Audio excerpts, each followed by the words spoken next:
very good promising signs of easing. It brings and opens totally new opportunity market goods and services. 4.8% of real GDP growth in 2000 from Georgian nationals living abroad. It's hard to predict which direction Russia is going to go into.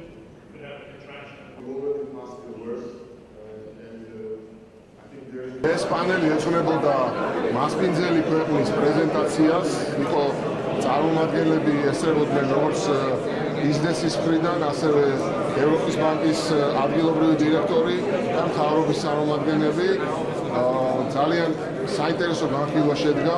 მთავარი დასკვნა, რომელიც შეიძლება გაკეთდეს ამ განხილვიდან, არის ის, რომ ყველა თანხდება ერთი საკითხის გარშემო, რომ საქართველოს მიუხედავად იმ გამოწვევებისა, რაც ჩვენ გვაქვს რეგიონში, მაინც რჩება ყველაზე საინტერესო საინვესტიციო მიმართულებად რეგიონალურად, გამომდინარე ძალიან ბევრი ფაქტორიდან, გამომდინარე ჩვენ რეფორმებიდან, რასაც ჩვენ ვატარებთ, ჩვენი გეოგრაფიული მდგომარეობიდან, ძალიან დიდი დაინტერესებიდან, როგორც ევროპის მხრიდან, ასევე შორეული აღმოსავლეთის მხრიდან, ასევე ჩვენი სამხრეთით ძალიან მნიშვნელოვანი ახლო აღმოსავლეთის ქვეყნები, ამიტომ საქართველოს მომავალი 10 წლეულის განმავლობაში დარჩება ქვეყნად, რომელსაც ექნება ძალიან მკაფიო, გამოხატული ეკონომიკური პერსპექტივა, ძლიერი ეკონომიკური ზრდის მაჩვენებლებით.